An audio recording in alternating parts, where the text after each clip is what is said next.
Can vouch for that.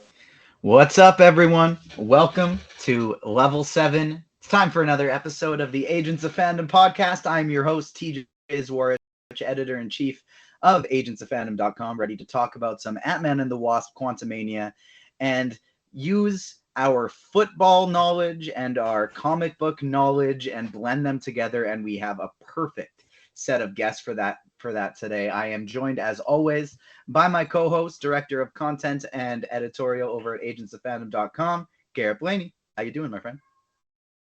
You're muted to start the episode. Oh, gee, come on. Just rookie mistakes here.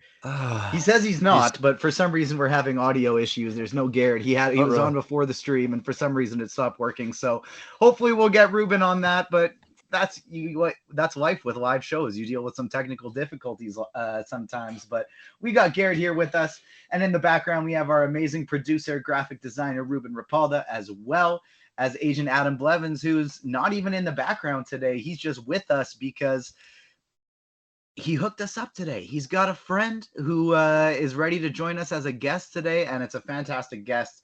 And so without further ado, we got Marvin Elequin from the Fantasy Footballers and Yahoo Sports, also a big comic book movie fan. How you doing? Doing well, man. Thank you guys so much for having me. I'm a big fan of you guys' content, so I'm pumped to be here and excited to talk about some Ant-Man and some football. That never stops getting cool to hear, just because we just started up, it feels like, because it was less than a year ago, and to hear people are fans is so incredibly cool. And I'm a fan of your work, as I'm in the daily fantasy sports industry, and so happy to finally have this link up. And speaking of the daily fantasy sports industry, where I work over at Roto Grinders, I'm joined by one of my co-workers who contributes over at RG, as well as Spike Week, host of the Hometown Ghost Stories podcast over at Bloody Disgusting, Rob Coakley. How you doing, Rob? Man, it's quite fitting that you waited for me to be the last one introduced, because I am the main event. I am the most handsome man at Roto Grinders on Hometown Ghost Stories. Wherever you find me, the best, the brightest. So yes, I am the main event of the show tonight, but I'll let you continue to host for now. I had to drop Rob last because him and I have a long standing beef, because one time I accidentally forgot to mention his name when I talked about who was on the later shows, and and then he said he wasn't that big of a fan of Black Panther Wakanda Forever. It was just pretty good. And so, we had some beef, but we've buried the hatchet. We're friends again. 6 out of 10 for Black Panther, the second one. The fight scenes, not off to a good start. Look like some Power Rangers stuff from 1992. The visual effects in that spot were not that good. I got to mute. I mean, God, you guys got to be realistic with this stuff. The opening was amazing, but it kind of trickled down at the end. I'll give you that the Midnight Angels costumes were a little wonky, but other than that, I loved basically every second of it. Make sure you're following the Agents of Fandom on all the socials. If you're watching on YouTube after the live, make sure you smash the like button, subscribe, hit the notification bell so you don't miss out on any content. You can find all the shows on the Agents of Fandom podcast network, including Fandom Academy, Ticket to Reality, Listen 3000, The Critics, and of course us, the Agents of Fandom podcast on Apple, Spotify, or anywhere you get your podcasts. But it's time for Agents of Analysis. Let's dive into this. I want to start with the OG Ant-Man, because this is our Ant-Man and the Wasp Quantumania primer. And Ant-Man's had a weird, long, crazy journey in the MCU, because he went from what kind of a joke? Why are they giving Ant-Man a movie? The main Ant-Man from comic continuity was incredibly problematic, and they went with the lesser known Ant-Man, which was good, but still, like, why Ant-Man? And he's proven to be one of the most important players in the entire MCU. Rob, I'll start you off first, since you were last on the intros. How pumped are you for Ant-Man and the Wasp Quantumania? And what did you think of the OG Ant-Man film? Where does it kind of rank for you in the MCU? So the original Ant-Man movie, I'll start with that, because for me, it was much like Guardians of the Galaxy, where there were characters that you had heard of, or, Ant-Man was a little more well-known than Guardians of the Galaxy, but they're still not, I would say, favorites where people are going to analyze every little thing for them. So it gives them a little bit of rope to do new stuff with those characters. Like you said, it's not the original Ant-Man, it's Scott Lang. So I went into it with no expectations, sort of like I did with Guardians of the Galaxy. I didn't know what to expect with it, and I was blown away. I loved the original Ant-Man. I thought it was amazing. I liked the second Ant-Man as well. I'm sure we'll get into that, but I'm pumped for this movie because other than Spider-Man, this phase has felt fine, but not progressing anything. And I know they're building and they have to rebuild, but I think this is when we're going to finally start to, escalate situations to tie everything together. So I think it's a very pivotal movie for the MCU this year. Phase 4 was basically a new Phase 1. I think a lot of people were kind of expecting it to continue the universe we saw, but it was essentially like a very soft reboot. Like they were kind of starting things from scratch, giving us a lot of origins. Marvin, what did you think of the first Ant-Man film? I'm very much on the same page with Rob. It was a lot of fun. It was hilarious. It delivered one of my favorite MCU characters in Luis. What did you think about it? Yeah, I loved it. Similar to what Rob said, is that you didn't really have as many expectations for this one, but it absolutely blew me away. And I just love honestly, the fact that at that time we had so many movies that were in the MCU that were somehow intertwined and connected directly, right? So Man kind of felt like its standalone thing, right? It was mostly contained. And I love that. I love the comedy of it. I mean, Paul Rudd's amazing. So I love the introduction there, and obviously it spiraled into becoming one of the most important characters. So I'm a big fan of the Ant-Man movie, the second one as well, and I'm pumped for the third one coming up here. And we got a lot of people in comments talking, they're on the same train as Rob, maybe not necessarily not fans of Phase 4, but feeling like it's a little directionless. Damon is very adamant that, guess what, guys? That's what Phase 2 was as well. Damon in chat right now is saying, and we didn't really have a direction in Phase 2 yet. Mm-hmm. Garrett, what did you think of the OG Ant-Man movie? And I want to lead. Never mind. I don't even want to bury the lead before we talk about the second one. Yeah, I mean, overall, I'm a fan of the movies. I love the comedy in them. I think they're really funny and they're different.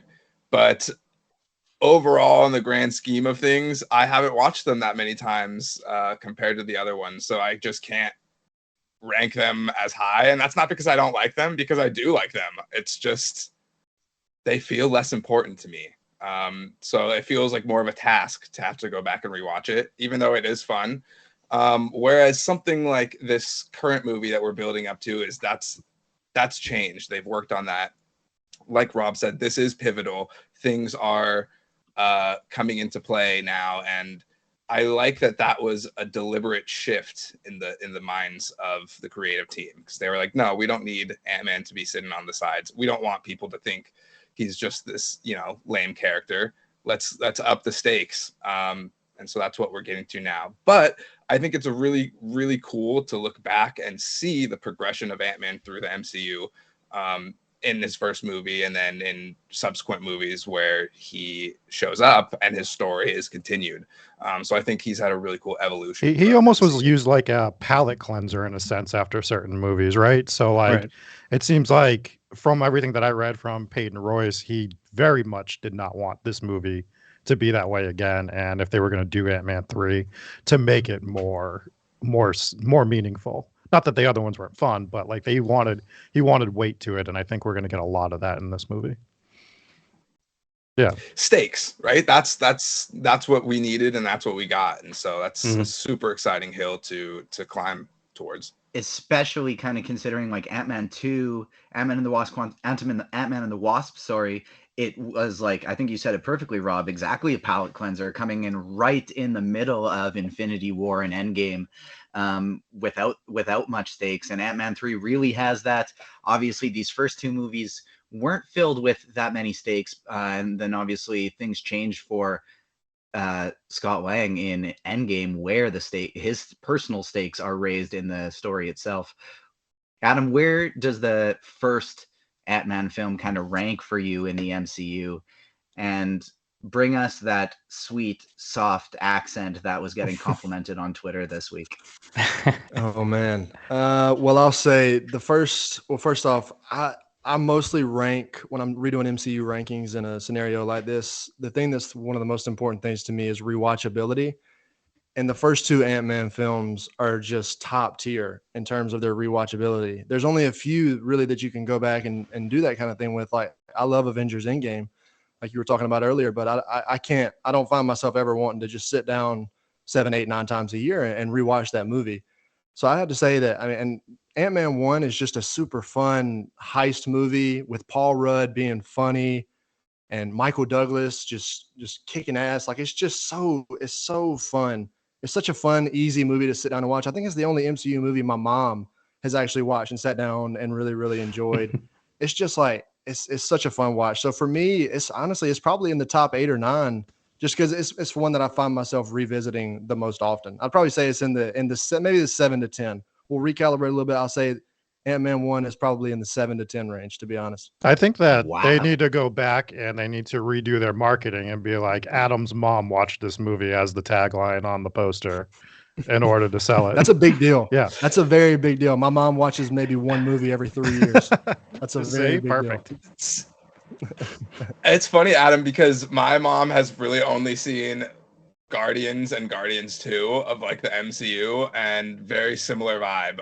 However, we watched it on like a Monday and a Wednesday, and I don't know what happened on Tuesday, but she fucking forgot the plot. So I spent the entire Guardians of the Galaxy 2 re-explaining Guardians of the Galaxy 1. No. What's hilarious is I've gone to one MCU movie with my mom in theaters, and it was Ant-Man and the Wasp: Quantumania.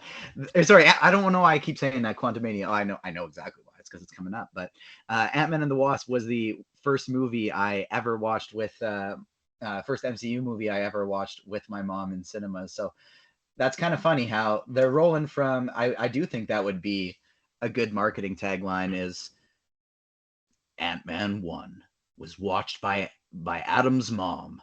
Family movies alike throughout the sequel, and now you get the biggest MCU event since Avengers Endgame. We got to throw a trademark on that. That was too good. Holy cow. TJ wants my voice changer too bad. I don't even need your voice changer. That was just my best impression of doing a low voice and tone to match your voice. But next we saw Ant-Man in, of course, Civil War, where he played a fun role in that little battle. And although he wasn't all that consequential in the movie played a pretty consequential impact on his life, since he went to jail and was on house arrest after that, obviously leading into the plot of Ant-Man 2. What do we think about this sequel? I want to throw it to Garrett first, because you have a dirty little secret. What's my dirty little secret? How many times have you seen Ant-Man and the Wasp? In its entirety, once. And I will say I tried to rewatch it today, and I didn't get through it. I got, pretty far, but No way. I didn't get through it. I still have like 50 minutes left. But in my defense, Ruben and I were on a call together, crushing out some Agents of Fandom work. So I didn't just blow it off for nothing. I was driving around, and then when I was streaming for Roto Grinders afterwards, I was just getting notification after notification for all these updates they were making. It was annoying as hell, but it's way better than me having to do it. And so I'm so grateful, because they were crushing it today. Rob, I want to throw it to you next. I'm kind of in the middle of Adam and Garrett in terms of the rewatchability of the Ant-Man movies. I love them for kind of having them on in the background. I'm doing something else, or I want to watch a movie that I don't have to be super invested to. I just want to kind of have some fun. How about you? Where do they kind of rank for rewatchability? And then what do you think of the sequel? That's kind of the way it is, right? Like for these movies, and it's almost like what they're meant to be is, again, we talked about them being palate cleansers, talked about them just being like not high stakes, as I believe Marvin or Garrett put it. I can't remember. But I think they're good to rewatch when you're because every couple of years I'll rewatch them all, right? I'll pick which order I want to do it. Do I want to do it in chronological? Do I want to do it in release order? I'll make sure not to skip them, is what I will say. They won't make the skip list. There's very few that ever do, and I always try not to, but they're not ones that are going to make the cut. They're fine. The second one is fine. Like it's not bad. It's 7 out of 10 or so, maybe. Like it's whatevs. Like wait. Just to be clear, we're putting Ant-Man and the Wasp above Black Panther, Wakanda I'm sorry, Forever, I don't want to watch the clear? Power Rangers. I don't know what you guys want me to do here.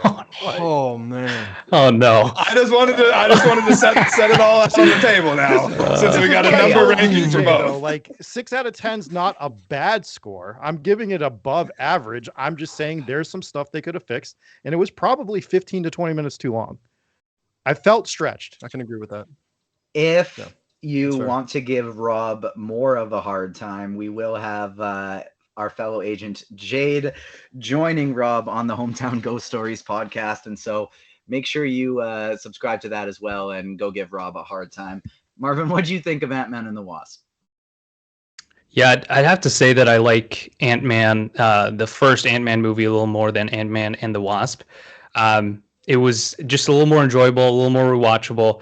But I do like the aspect of them honing in a little more on that family theme, and I think we'll get that here in Quantumania as well. But just the background of Ghost and her family, as well as Scott Lang finding his family, and same with the Pym family coming back together, and so in that sense, it's very enjoyable. And like you guys already talked about, I think it's this whole franchise is one of the most family-friendly ones, and the ones you can actually watch with other people whenever you want. And I think about like the holidays, whenever I'm with family trying to decide what movie to watch.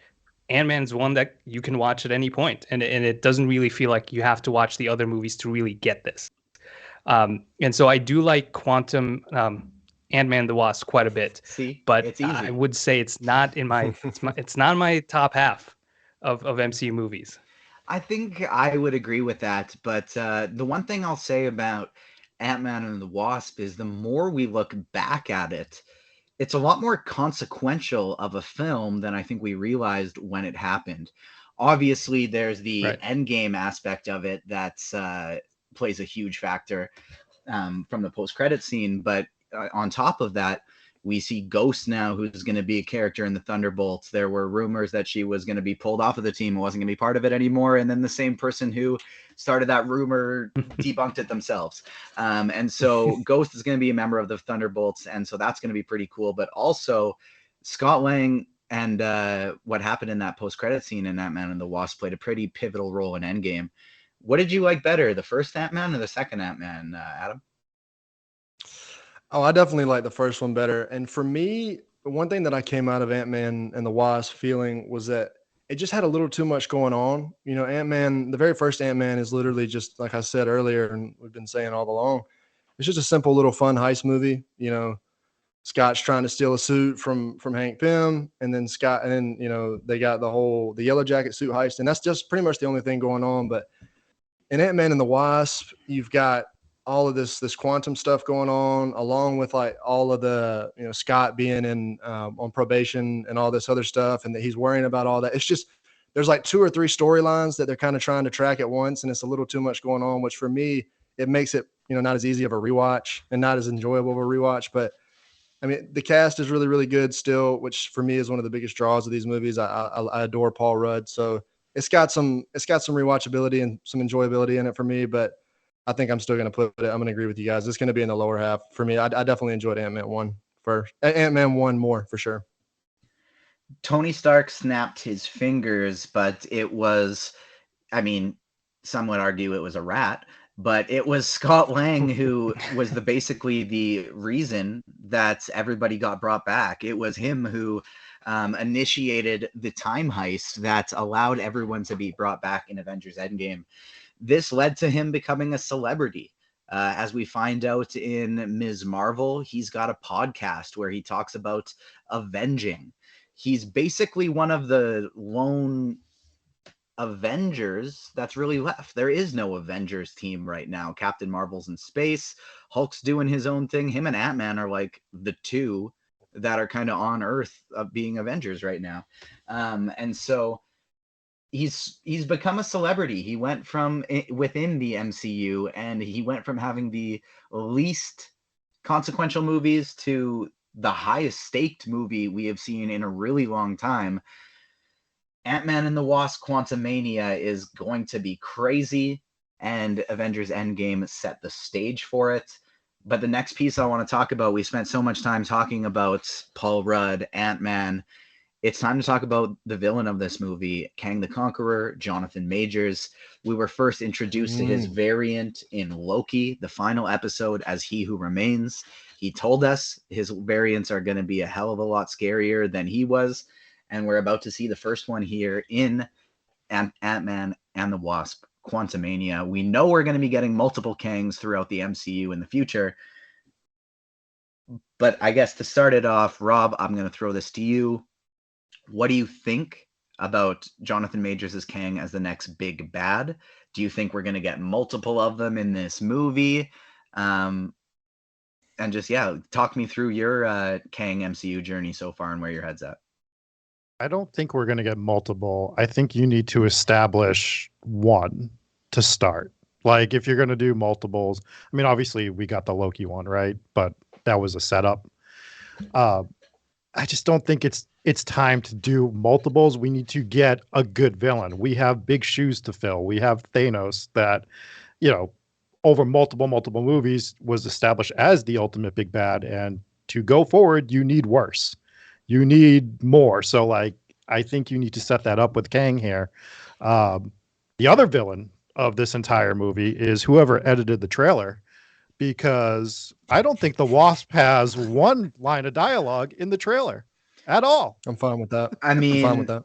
I think, would you say that that's a villain or a hero? Because I think Evangeline Lilly's been doing enough talking on her own time about a whole lot of problematic things that I don't know how many lines she needs here.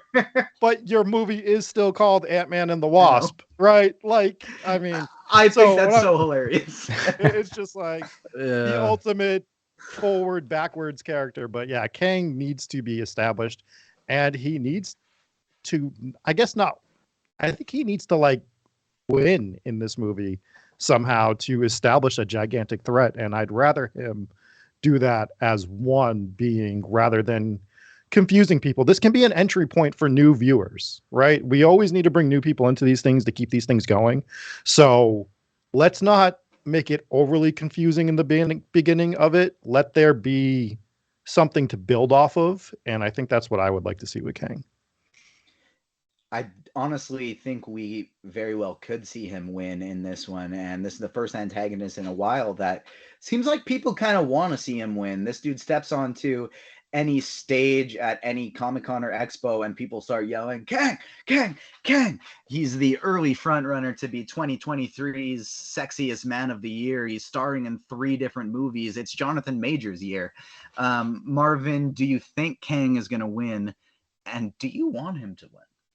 I think we all do. Secretly, we all do. And I think it would be a nice twist and a great way to start Phase 5. And we kind of alluded to this before, that Phase 4 kind of felt like Phase 1, where you're kind of assembling this team. You're introducing some awesome characters in She-Hulk, Moon Knight, and all the, Shang-Chi. We got some great characters coming in, but I think this is where things get real, where we start to feel the pressure of what's leading to Secret Wars and Kang Dynasty. And so I do think he almost has to win. I agree with Rob. He has to win in this one. And I'm excited to really just dive into him as more of a human. And I think the producers and Peyton Reed have talked about this, how he's not just, he's not Thanos. He's a human. And so I'm excited to explore the humanity of him and kind of what his motives are. And I think I'm sure the theme of family and love and everything will come into this as well. And I'm excited to just see what his plans are. We don't know. We can make all these conclusions, but it's going to be, I think, a bombshell of a drop that we're going to get here in this movie. The way I'm kind of predicting this to all unfold is basically how Infinity War, they lost and there were big consequences, and then next thing we see is Endgame. It's 5 years later and they're solving them. To me, I don't think there's like an Avengers team coming. I think there's multiple different teams coming, and maybe that's going to span through multiple different universes. But we're going to have our mystical team, our street level team, et cetera, et cetera. And I think we might see Kang win, quote unquote, win this one, or if not win, like we see in the trailer, Scott say, I don't have to win. I just need to stop you, or whatever he says. We both have to lose. It's going to be something that leaves us with huge consequences, and therefore, but we're not going to get a 5 years later. We're actually just going to see this next line of movies with them dealing with it. Adam, you already love this franchise. The Ant-Man movies are top tier for you. They're one of your favorite things to go back and rewatch. Now you're adding Jonathan Majors as Kang the Conqueror. Talk to me about what that does for your excitement. Oh man, it pushes me over the edge. I know, people's rankings on this movie seem to kind of vary, and I guess some people are maybe tired or feel like we didn't really need it, but I feel like this is the perfect place to introduce Kang. And I'll say, can we just take a minute and kind of rejoice, like how happy we were as a collective fandom when Kang showed up at the end of Loki after theorizing, during WandaVision that, waiting for Mephisto to show up, waiting for Doctor Strange to show up. And then all through Falcon and the Winter Soldier, waiting for whoever can possibly show up. And all these theories and theorizing that everybody did for so long. And then people were doing the same thing throughout Loki. Everybody was saying like, he's coming at the end and it's going to tie everything out perfectly. And everybody was split. It was like, oh no, that's ridiculous. That's not, like, you're just getting your hopes up. And then I'll never forget how excited I was, like when he opened that door and stepped out. Because I was actually able to avoid spoilers for the whole thing. I watched it like later that day or thing, and I was like, my jaw was on the floor. He's such an interesting character. And Marvin, I echo what you said earlier. I'm so interested to see them dive into his humanity a little bit, because that's really what I think is going to set him apart from Thanos. But I got to say, to actually, finally at the end answer your question, Kang pushes this movie excitement to me to an 11. I couldn't be more excited. And Garrett, you're on the other side. You were on the other side of things because, unlike Adam with watching Loki, you weren't able to stay spoiler free. This plot got leaked a year ago. The script got leaked a week ago, and that dampened some of your excitement. But Kang the Conqueror, I feel like, has lifted it back up a little bit as we get closer. Yeah, well, I had heard, an account of the movie from someone I know in real life who went to a test screening of it. Looking back on it, I know, like, I believe what this person said, but I think a lot of it was out of context and without the knowledge of like what's coming in the future. Like, I definitely didn't get the full story then. And then as each trailer dropped, it kept, bumping up the anticipation level.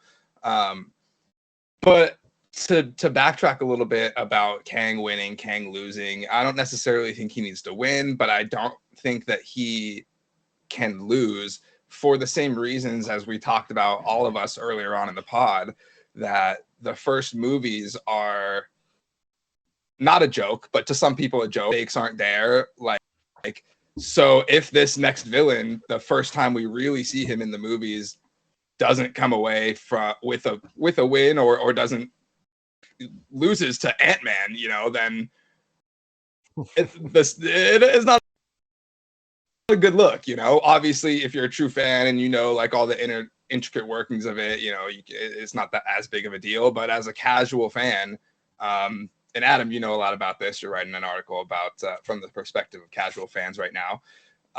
As a casual fan, that's not a good look. You're like, oh man, this guy got his ass whooped by Ant-Man, and now we're supposed to watch, 2 more phases of him do his work. I don't know. So I do think that in that sense, he has to have some kind of victory in this. I agree. Now, the big threat of Kang is that there are so many Kangs.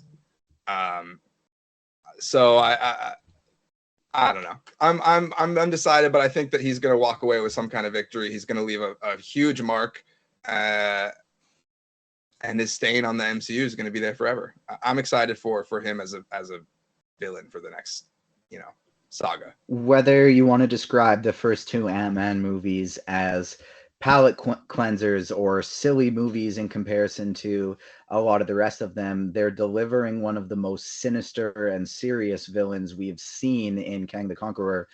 But guess what? We're going to get a joke villain in this one too, and his name is MODOK.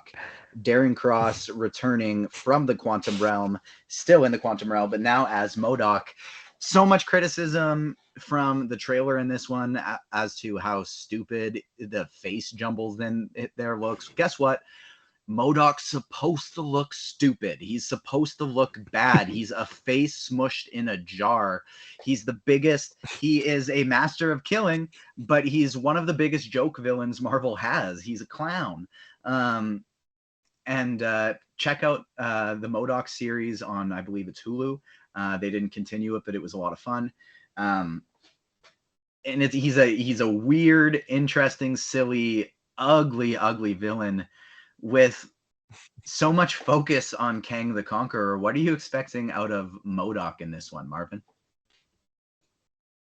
Yeah, I'm honestly unsure what to expect from him. I think I'm excited to just dive into what has happened to him in this, however long he's been down there. I mean, I know time works a little differently, but how did he become MODOK, and what, who supplied him with everything that he has down there? And, watching Ant-Man, I actually watched Ant-Man like literally days ago in preparation for Quantumania and trying to gearing up towards that. And what was interesting is when he actually shrunk all the way down to what would be the quantum realm, it was interesting to see him shrink, like his arms and everything else shrunk first, and his head stayed magnified, and then that was the last thing that shrunk. So I'm curious to see if any of that would tie in. I know they shrunk his whole cross industries or cross basically his whole company, right? They got rid of that, and that they shrunk that. So I wonder if the remnants of that is still in the quantum realm somewhere, and if he has access to that, if that has any impact of what made him MODOK. And so I'm curious to see definitely like what his role is, because I don't think they would introduce him as just a guy in one movie. They have to keep him around, though I don't think, obviously, he's not the big bad, he's not the overarching villain, but he'll have an impact across multiple movies, I'd assume. I can imagine they're just going to keep him there for just one movie, and then, that's it. The Easter eggs were laid with this, because we also saw, that's a great point, Marvin. I didn't notice the head being last to shrink there, but we also saw the gigantic yellow jacket head in Loki as well. So there have been Easter eggs laid for this. Garrett, you were about to make a point. Yeah, I just get lapdog vibes from him in this trailer. Like, I just feel like he's just gonna be the ultimate lapdog to Kang in the quantum realm. I don't know why, but does anybody else get those vibes, or is that just me? No, he might just be comedic relief, for this movie. I get those vibes too, because I don't know why. I got this feeling that, Marvin, you were talking about how he kind of got to be like that. I feel like however he got down there, Kang definitely helped him get into this form, and there's got to be this sort of, it's like, I brought you into this world, I can take you out. So like the second you stop serving me or stop doing whatever, he could just shut his machine off or squish his head, into a pumpkin or whatever. So I feel like I'm getting those vibes from him too. I feel like he's definitely just he's got him by the neck. I don't think he survives this movie. Yeah, I don't either. That's always going to be my point. I think he's a one and done character. I think Marvel just wants to get him on screen at least once, and maybe in the future you get him in like a post credit type deal, but I don't think you're going to get him personally anything other than this movie. There's obviously more to the quantum realm than we ever knew about, with MODOK hanging down there, Bill Murray and friends hanging out down there. But the biggest part that I want to touch on here before we get into repercussions, and then of course our draft, is Janet knew he was down there. And I mean, it seemed like they had some kind of quantum entanglement while they were down there. I don't know that for a fact. That's one way to put it. Phrasing. But, let's work on our phrasing. Yeah. I would never do that to you, Hank. I respect you too much. But she knew he was down there. They have a history. Rob, what do you think went down between these two? Because I think we just found out everyone else's opinion. I don't think they're going to play it that way at all in this. They're going to go with, she believed in his vision or something at first and then realized what he really was, and that's why she was off by herself, and he like probably promised her that he could get her home or something, and then did whatever he did to not do that. That's how they got to play this, right? I do think it's going to be something like that as well, but I also think they're going to play some kind of jealous Hank card when he sees Jonathan Majors for the first time. But I love that you brought up, hey, she was working for him. Maybe he was trying to get her home, and we're seeing him play that similar style with Ant-Man in the trailers. You want more time. You want your life with your daughter back. I can give that to you, trying to bargain in exchange for something.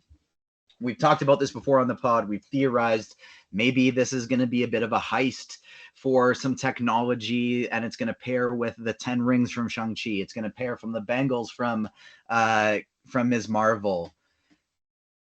What do we think the repercussions of this movie are going to be? Infinity War, spoilers for Infinity War, popped everybody to dust. What do we think is going to be the effect of this one? Are we going to see different heroes scattered through various timelines? Are we going to see major character deaths?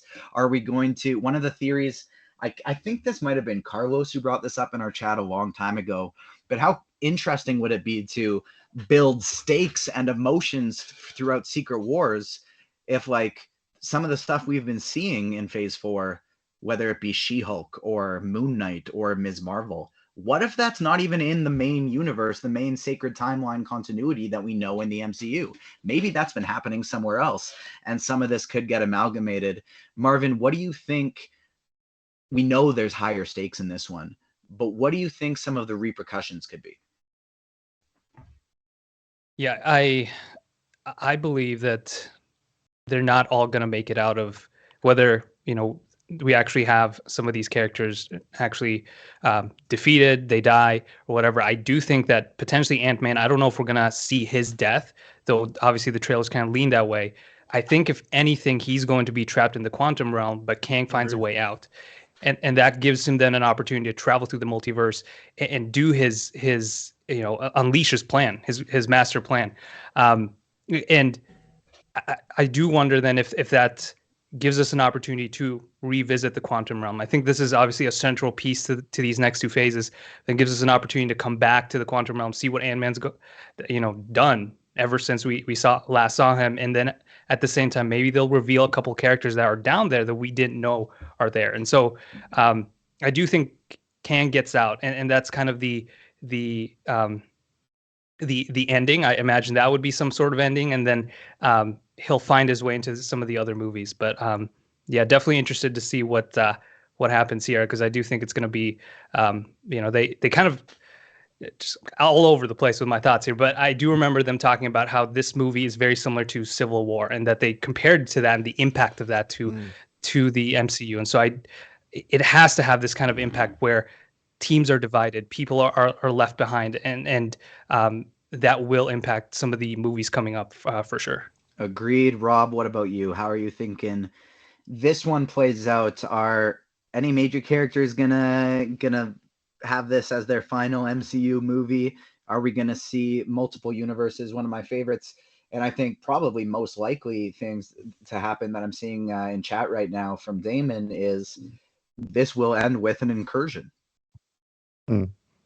I mean, you can't bring every character back from this. It's just you're not just words that they're saying and the way they're playing the trailer. Not all of the 5 that go. I think you're losing 2, possibly 3 characters of that 5. And I don't think it's going to be Ant-Man, to be perfectly honest. I think he's going to have to live with the weight of what happens in the quantum realm more so than anything. So I think it's going to be Hank for sure. I think it's going to be Janet. I don't think she gets to go there and come back again. And maybe they do get rid of the Wasp in this movie, and that whole family goes, and it's just him and his daughter that get back, right? Because then you can set up a new dynamic with the 2 of them. As far as Kang, maybe what happens with him, he definitely gets out. He's definitely out of the quantum realm at the end of this movie. And maybe we see the end of the movie him touching base with a variant or two, and that's how this movie ends. Where, oh shit, we just saw how strong this guy was by himself. Well, guess what? Now there's 5 of them, or 10 of them, or however many they want to go with. Even 2. Let's just say even 2, and you're like, oh, now there's 2 of them. How many more are there? And they progressively get more vicious. The only character I'm sure makes it out of this movie alive is Cassie Lang. I know we're getting Stature or Stinger in some sort of Young Avengers champion style team. Can't wait for that one. But like, I do think it's interesting to see. Like, I bet we could end up getting the young Cassie in this movie as well. Like, I actually think both actresses could end up being in this movie. Maybe Scott gets trapped with the young one, and the older one is the new Pym particle hero in the main MCU timeline going forward.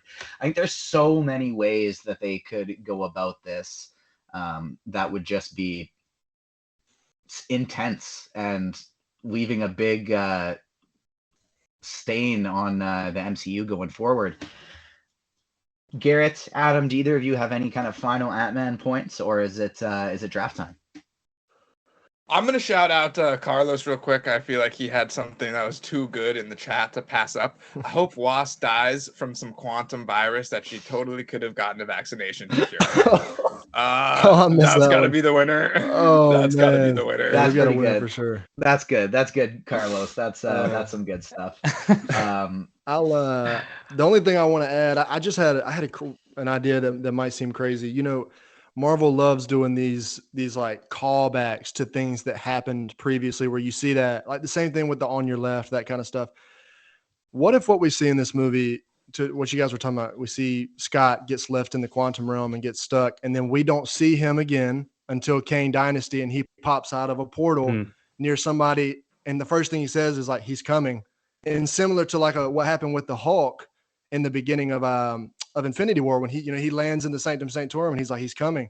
And they're like, who? Imagine Scott Lang lands in another universe.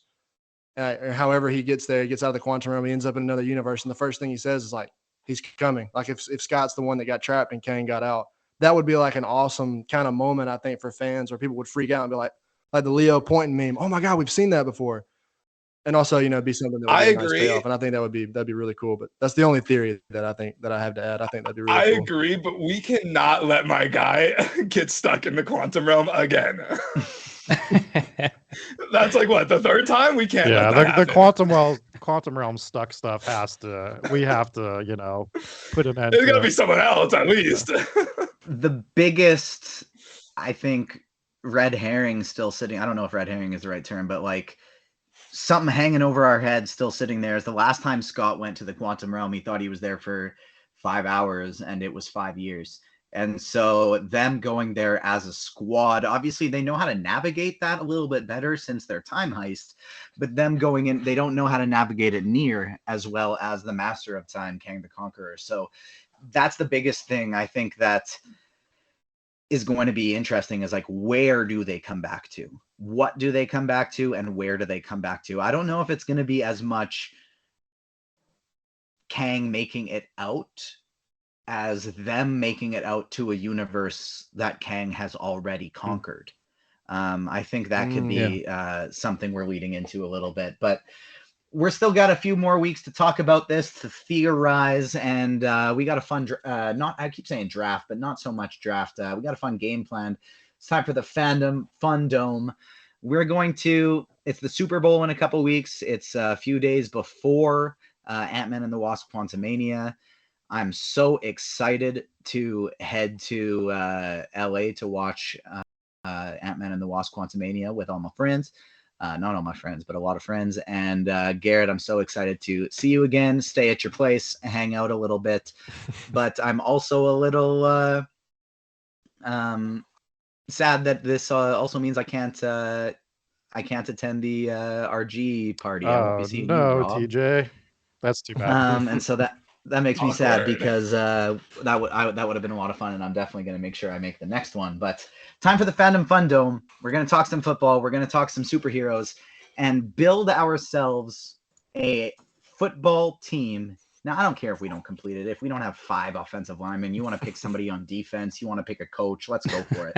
But let's build a football team, and our only rule is non-superpowered people. Now, I know this was a dagger in the heart to Adam, but like I have reasons behind it. Let me give my reasons, because I feel like there'd almost be no point. Like, we're going to get a telekinetic for our QB. We're going to use all our speedsters for the skill positions. We're going to use all the people with super strength for the offensive line. Like, it's done. Now, I mean, we do have a good QB set in stone who's not powered here already for this, but if you got people you want to mix in and talk about a while they'd be so good at football because they're super powered, that's fine too. They're just not going to make the graphics. So let's get into this. Let's dive in. I need to know who this quarterback set in stone is, because this was the easiest position for me to do. So I need to see if we're on the same page for that. Yeah, I mean, it was the easiest position for me as well. I want to see if you're on the same page. I'll give mine out first. But before I do so, without getting into specifics of plugging your work, because I don't know if legally with Roto Grinders I'm even allowed to do that. But Marvin, talk to me about what you do at Fantasy Footballers and Yahoo Sports. And then Rob, I'm going to throw it to you to do the same as well. Detail. For the Fantasy Footballers, I primarily write Dynasty Fantasy Football. So I don't know if any of you guys are in any Dynasty leagues, year-round leagues. So I primarily focus on that, do some draft work for them, and then primarily focus on the league and fantasy football from a dynasty perspective. For Yahoo, though, I primarily do the redraft work for them and analyzing kind of expected points and what that translates to. You think about opportunities. On the football field, they all translate to different fantasy points. So that's kind of what I do. And right now it's the off season though, so I'm taking a break and after a long, crazy season. But we'll be back sometime this off season with more content. Love it. Yeah. Marvin is focusing on dynasty stuff, on redrafts. Rob, not only are you a producer extraordinaire, but you are an expert when it comes to Spike Week and season-long drafts, best ball. So talk to me about some of the stuff you do at RG and Spike Week. I'm really jealous that Marvin gets a break, because with the Super Bowl ending, I have to jump right into best ball drafts in February, because that's when the season kicks off. But I love it.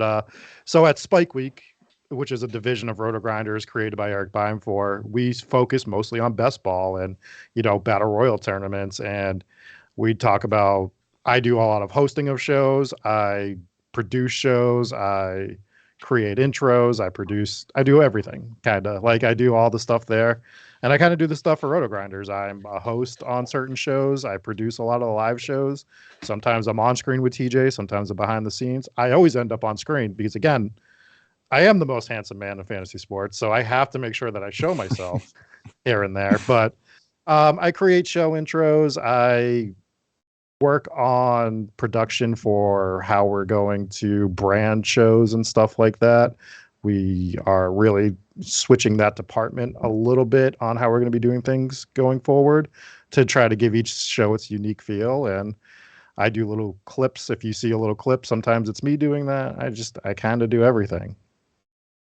Not just your regular utility player. This is a Pro Bowl utility player. We got superhero experts, we got fantasy sports experts. Let's dive into this.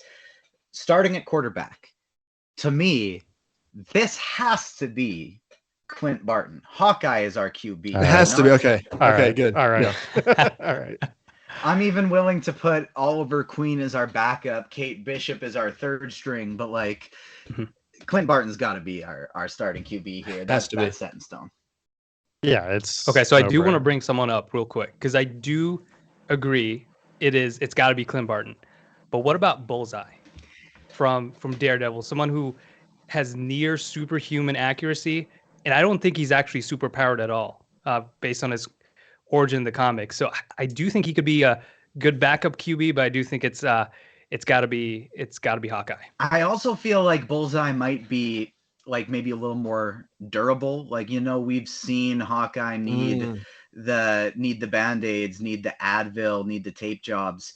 I feel like Bullseye would be a tough QB to bring down. Adam, what do you think about that? Oh man, I agree. I'm just glad we were all on the same page about Hawkeye, because I did have a little bit of a tough time putting together who I thought would be, you know, good running backs and good receivers and stuff like that. I got a good idea that I think if we were drafting the head coach, I think we've got a lock on a head coach to coach a non-superpowered football team. But man, I agree with the Hawkeye pick, and the Bullseye I think pick works as well. But man, I had a tough time with these running backs and these receivers. I don't know. I'm really excited to get into this with y'all. I struggled a lot at running back, but I had two ideas for coach. But what are you thinking, Garrett? What are some of the positions you had an easier time filling?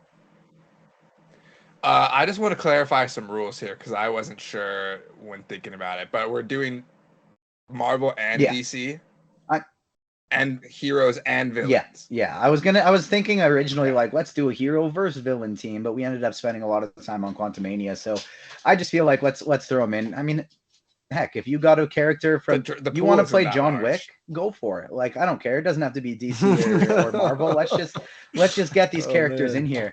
Going out the rule book. For coach, was one of your coaching options either Nicholas J. Fury or Bruce Wayne? Because those were the two I kind of had in mind. Ooh. Adam, who was the person you had in mind? You had Bruce. So here's my thing, and I'm gonna like throw this to Rob, because what I want to know, Rob, is do we think Bruce's brain, like while it is wildly valuable, do we want to sacrifice not having him on the field? Well, we need him on the field. So if we want an actual head coach separate and not do the player coach thing, it would be Nick Fury, but maybe some sort of player. So I went fantasy with this, right? I went with skill positions. That's what I was looking at. I didn't go with offensive linemen or anything, but I would say maybe we have Bruce Wayne as like sort of a offensive coordinator / skill position player, which we will talk about later. That's the way I would go with it personally. I would say Nick Fury as the coach. Then we go Bruce. Good call on Bullseye, by the way. He is quite durable. He was able to survive that Ben Affleck movie. So that was a banger. That was a banger. So, Rob, where would you place Bruce Wayne if we're also firing him in as a skill position?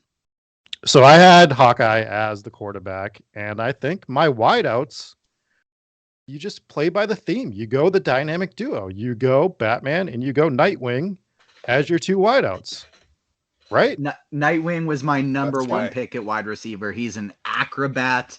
He's quick. He is as tough as they come, and he's one of my favorite characters. Nightwing at the receiver position was definitely something I was looking to as well. How about you, Marvin?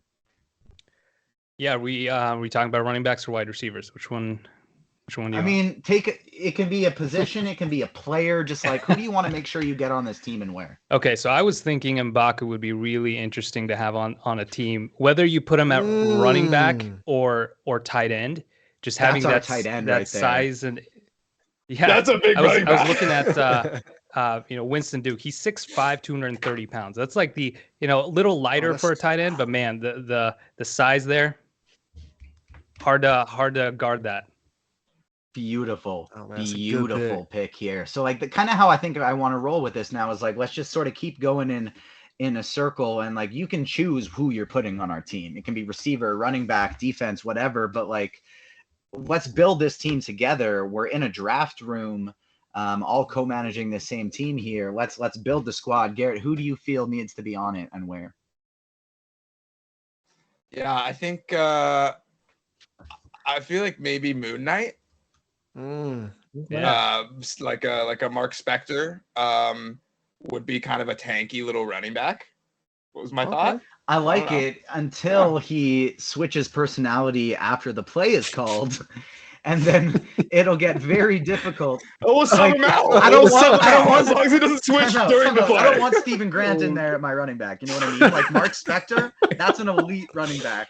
Stephen Grant, that's a water boy. Yeah. It's a risky play. It's a risky play. Hey, I've seen the Water Boy. He did yes, good. that's true. If we're bringing in Bobby Boucher, that's a great pick. Something I want to get on here on our squad is we need, like, Hawkeye is the team here. We got the most accurate QB in the league. I need him protected. And so this may be counterproductive based on the Hawkeye TV show, but I need somebody strong and durable at that left tackle position. And so the Kingpin is going to be at the left tackle protecting our QB here. That's a good one. Good pick. That's solid. I like it. And I mean, it's Conan the Barbarian. Does that count? I mean, I feel like that's a receiver on the other side. Or a DN. Conan the Barbarian's a receiver? Like a Debo. So. DK Metcalf can be a receiver. So can Conan the Barbarian. Yeah, that's what I'm saying. Like, that's what That's a good point. We can get Conan on there too. I like that. Adam, who else we adding to this squad? I think you can't have a team like this and not have the Punisher up there in some capacity. I don't even know where you'd put him, but this is like a man with military training. He walks around with a bulletproof vest on all the time. You know those shoulders are stocky. He'd be good at breaking off tackles and stuff. I think he'd be a good running back. And I think the Punisher would be a great running back. He was part of my Thunder and Lightning combination for running back, where I was going to go the Punisher as like my Thunder, and my Lightning was going to be Black Widow. My third down. That's so good. Ooh, my third down back just there. Sneaking through, flipping around. I like that. I love that. We definitely need Punisher on the team. I'm just still undecided if we need him at running back or middle linebacker. Maybe he goes both ways, but middle linebacker would be, I feel like, a devastating position for the Punisher to do some punishing, but also to be the defensive captain out there on the field. Rob, I know you're rich with skill position ideas. I feel like we got a few things locked in stone. We know the Punisher and Bruce Wayne are on the team. We just don't know exactly where we're lining them up yet. Bruce, maybe he's a running back, maybe he's a receiver. Punisher, maybe he's a running back, maybe he's a middle linebacker. We know we got M'Baku at tight end. We know we got Hawkeye. We're mixing in Moon Knight somewhere. We're mixing in Kingpin somewhere on the line, Conan somewhere on the line. Who else is joining this squad? Well, now you get me thinking of these other ones, and now that we're playing defensive side, I know we're talking about linebacker for Punisher, but God, he kind of feels like a D end, right? Like just an absolute savage on the outside. He can play all over the field. Like, this is a Isaiah Simmons. I'm blanking on other. This is the Rob Coakley of our team here on defense. Sure. He can play any position. And handsome. So yes, and handsome as well. Yes, absolutely. Yeah. Marvin, who else do we need on this team? So I feel like we need to have a spot for Shang-Chi, someone who is extremely quick, agile, obviously well-trained in the martial arts. I'm not sure where we put him, though. He could be a slot wide receiver because he's not the tallest guy. Look, or you could put him at safety. I think this is our starting running back. Now, here's why. I got a couple, vision. Right? Vision. He's going to be able to see the blockers. He's going to be able to see the floors, because this is somebody who can witness fights at just, they go slow for him. He knows what he's doing. He knows where the spaces are, right? He's quick, exactly like you said. He is tough as nails. He'll get rocked and he'll bounce right back up. I kind of like this as our running back. What do you think, Rob? I was reading the chat. So who are we putting at running back right there? I was thinking about Shang-Chi. So I'll throw this to Garrett. He's a hard hitter. Do we like him at running back, or does he need to play defense? I think either running back or like a safety. He'd be a pretty cool safety, pretty good safety. I do even a cornerback. Good safety too. What about you, Adam? I've got two picks that I'm kind of thinking would be good at the same position for two completely different reasons. So we just covered the safety position a little bit. We're going to need like a strong safety and a free safety. What about Vulture? We get Vulture back there, a young man Vulture back there playing safety, because he's used to being up in the sky. He's got that crazy good vision. But if that's not a pick you're so hot on, what about Deadshot for the safety? Because you got that also for the same reason, the really, really good vision, like able to pick stuff out. Like as soon as he sees the ball, like the quarterback launches the ball downfield, he instantly knows exactly where he needs to get to intercept it. So I think Deadshot could be. I think one of those picks is a lot better than the other. Okay. That's what Yeah, I don't know You how know, as I made athletic that Adrian pick, I think those are is. not the same caliber of Well, you know, as person. I made the Vulture pick, as I started speaking about, I was like, oh, I forgot Vulture's an old man. This pick does not work. Like I didn't think about Vulture being like a 60-year-old man. Man, I forgot about that part. I think Deadshot could work as a good safety. I do like where you're going though. Like I think, you know, if we have Hawkeye obviously already in there as quarterback, but some of these marksmen, I feel like the eye-hand coordination, the anticipation, the trajectory anticipation, that's great for safeties and cornerbacks. So we got to find one of those guys, and you can put him at cornerback pretty easily. I like Carlos's pick here. Danny Rand in there at QB, ready to punch the ball loose. Or sorry, at cornerbacks, not QB. Danny Rand at cornerback, ready to punch the ball loose all the time. I got kind of two picks here. Imagine trying to run it home and you get the iron fist. Like, well, imagine he doesn't have the fist himself, but like he's still good with his hands. But yeah, he feels a little extra. It's not technically a power. So I don't know. Can I change our offensive coordinator? Yeah. Decided. Oh boy, that we need the Riddler as the offensive coordinator. Oh, that's so good. I like it. I feel like we should have Star-Lord on our coaching team as well. Yeah, Riddler, maybe defensive coordinator, Star-Lord offensive coordinator, because he's good at coordinating his team. Well, I think, is there room for the Joker anywhere on this team just to mess with the other team? Get in their head. Is there room for the Joker anywhere? The Joker's the defensive line coach. Mascot. Defensive line coach is the Joker. That's just good, causing some chaos out there. I got kind of a double pick here, and then we'll just sort of go if anybody has some good ones they still want to get on the team. Get them in, and if not, we'll start wrapping things up here since we've been on for about an hour. But I want to go somewhere on defense, maybe one of the linebackers. We got Peacemaker. We got John Cena out there, just ready to mess some people up. And from the same show, one of the very first people we interviewed on the Agents of Fandom podcast, I want my kick returner / gadget player to be Judo Master, because who the hell is tackling Judo Master back there catching a punt? You know what I mean? He's a little guy out there running around. Nobody's going to catch him. You always want your little guys out there returning punts. And so I like myself some Judo Master as a gadget player / punt returner. Rob, do you got anybody else on the squad you want to make sure we get in? I know I'm doing some coaching decisions here, but I'm just starting to pivot on the head coach as well. And maybe we want Lex Luthor as our head coach with, Nick Fury as the assistant coach was maybe the way to go there. They'd get along great. I'm down with that. I like it. I was going to even say Nick Fury could be the GM, but then I kind of realized we're the GMs. Yeah, don't replace us. We need a job here. Right. And so what do you think about then having Bruce Wayne as our starting running back? Shang-Chi is kind of like the change of pace third down back, slot receiver / scat back. Yeah, let's move Black Widow to corner. Yeah, I like that. Yeah. I like it. Yeah, that's what I would do there. Marvin, do you have anybody else on the list you want to make sure we get on the team? No, I think we got a solid list here. I mean, Sam Wilson was the other guy that I have on my list. Just the size on, apparently according to Marvel Fandom, he's 6'2", 240 pounds. So I feel like there's a role for him there somewhere. Whether he's just like a backup, linebacker or something, but he's got to be there somewhere.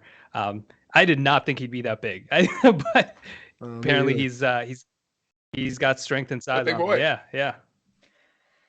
I like Damon brought a good call here with getting Batgirl / Oracle somewhere on our coaching staff as well. I think she would make a great defensive coordinator, scouting out the other team, making a defense ready to shut down the opposing team's QB. So I like that there as well. I kind of think I want Bruce Wayne on defense now, if we're going defense, because he's defensive minded 90% of the time, right? Like he's not an offensive character. Can I make my case for Bruce Wayne being the coach? I know we think we really need him on the team, but if Bruce Wayne can game plan to beat Superman, and one thing you always hear about Bruce Wayne is he's got a plan for everybody. If Bruce Wayne can come up with a game plan for anybody, if you put him at the head coaching spot, it really doesn't even matter who we've got on the field. We're going to win every game anyway. Yeah. Well, I feel like Oracle was a similar level of mind strategy there. but I would much rather have Bruce Wayne on the field than Oracle. That's fair. So we'll just keep Oracle in the coaching position, and we'll keep Bruce Wayne on the field. I'm not against the idea of Bruce as head coach, though, but I'm still viewing this as more of like a longest yard type scenario where he's definitely going to be suiting up and joining the football game at some point. Like if we need 2 yards, Bruce is getting out there and he's getting us that 2 yards. You know what I mean? But he's also the perfect safety, because the safety is the quarterback of the defense. So he can visualize the entire field, the offensive formation, what they're about to run after scouting them for hours and hours. So I would say that I want Bruce Wayne at either the strong or the free safety and running our defense from on the field. Let us know in chat. Let us know in the YouTube comments. Let us know on our Agents of Fandom socials as well who you would like to see on our football team. We got to start. Crossbones would be a nice that's good. addition. We need That's crossbones good. on our defense. You went around the circle and then skipped me. I had to get my pick in. Sorry. To be fair, I skipped you and Adam. I just gave Rob and Marvin one more here before we got out of here because we've been going on for over an hour. It's time to start wrapping things up. I like the crossbone defense, though. I don't even hate the idea of going good guys on offense, bad guys on defense, getting a real mean defensive team out here. Before we wrap up, since we're talking about football, I want to spotlight the Agents of Change pieces regarding the NFL we have on agentsoffandom.com. Adam wrote a beautiful piece on Cam Hayward and his Walter Payton Man of the Year quest. Not only is Cam a big superhero movie and comic book fan, but he's also a Pro Bowl football player and a phenomenal person doing a lot of work outside the field for others in his community. And Adam wrote a great piece about that. And Jade, who is going to be on Rob's podcast here as well in the future, wrote up a great piece on Damar Hamlin and not only his recovery, but the amazing work he does in the community and how he's a superhero off the field as well. Next segment we have before we get out of here for our Ted Lasso fans and for my fellow Canadians, it's Samard's Spotlight. U of University of British Columbia professor Suzanne Samard challenged the ideas that trees competed with each other for sunlight and learned that they don't. They grow in unison. They share the sun because they learn there's enough sun to go around. And it's like that in our industry as well. We don't have to compete with each other. We don't have to be taking jabs at each other. We can just all be friends and promote each other's stuff. So the one I want to focus on for today is the Hometown Ghost Stories podcast, obviously in the horror genre. But Rob, talk to me about what you guys do at the Hometown Ghost Stories podcast, as well as Bloody Disgusting.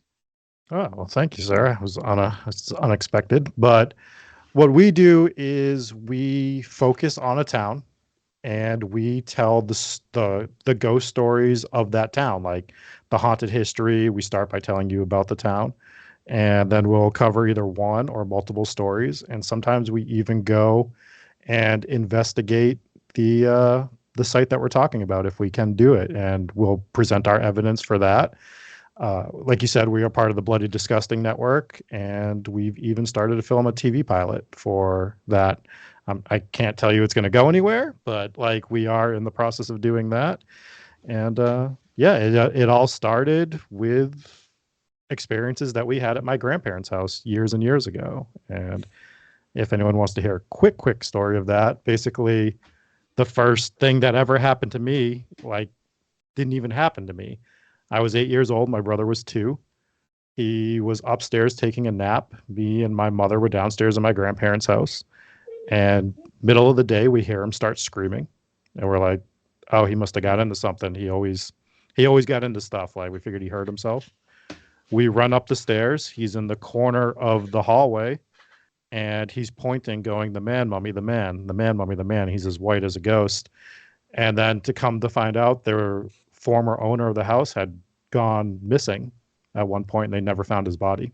So all of this is documented stuff, and there's a bunch more stories, and I'll end it with saying we no longer own the house. And after we did the episode, a few months later, somebody messaged me and they said, hey, is this the address of that house in Bridgewater that you were talking about? And I said, yes, but we don't say it because we don't own it anymore. And they go, well, I'm the new owner of that house. Here's some of the stuff that's happened to me. And it was stuff I didn't even include in the episode that has happened to them as well. So it's you can hear all that. I would say don't start with the first episode. Our production quality has gotten a lot better. Wrestling fans, you can catch us on Talk is Jericho sometimes. We're on that show occasionally. So, but yeah, if you want to hear it, Hometown Ghost Stories, we have a YouTube channel, but most people listen to us on the podcast version. I've got chills. Chills. Definitely check out Rob's podcast, because that was just a snippet and it kept all of us on the edge of our seats. I got one kind of spooky story as well from my teenage years that remind me to share with you sometime, because it's a pretty good one. But we got to get out of here. It's time for Level 7 Walk Up. Make sure you're following the Agents of Fandoms on all the socials. If you're watching on YouTube, make sure you smash the like button, subscribe, hit the notification bell so you don't miss out on any content. You can find all the shows on the Agents of Fandom podcast network, including Fandom Academy covering The Last of Us, Ticket to Reality covering The Circle, and all of your favorite reality TV shows. Listen 3000, the Critics podcast, and of course us on the Agents of Fandom podcast on Apple, Spotify, or anywhere you get your podcasts. Check out aofandom.com, or you can just click store on the Agents of Fandom page. Check out some merch. Adam's got his shirt on. I got one of my hoodies on. We got a lot of great stuff over there, so make sure you check that out as well. Next week, we are going to be joined by Matt Aguiar from comicbook.com, host of Comic Book Nation, hopefully talking about the new DC slate that James Gunn is hopefully going to announce within the next 5 days. And we're also going to be casting our own Titans team, since it was announced this past week that Titans and Doom Patrol will not be continuing into season 4. And of course, we will be touching more on the Bad Batch, which we didn't get a chance to talk about this week, but we'll cover 2 episodes next week. Thank you, of course, to Garrett and to Adam, who crush it as per usual. Marvin, thanks so much for joining us, my man. It was a pleasure to finally link up with you. And where can the people find you on socials? Yeah, you guys can find me on Twitter at ff_Marvin E. Anything that I create, any content that I produce ends up on there. So just, follow me and interact with me. I love doing that. So, yeah, thanks for having me again. Heck yes. We got a good group here to talk fandom with, to talk football with. Rob, where can the people find you on socials? Keep it brief. We've given you enough time to chat today. Yeah. No, just at King Coakley if you're looking for me, at Hometown HT Ghost Stories for the Hometown Ghost Stories Twitter. That'll do it for this episode. Thank you so much for joining us, everyone, and we will see you next week. Peace.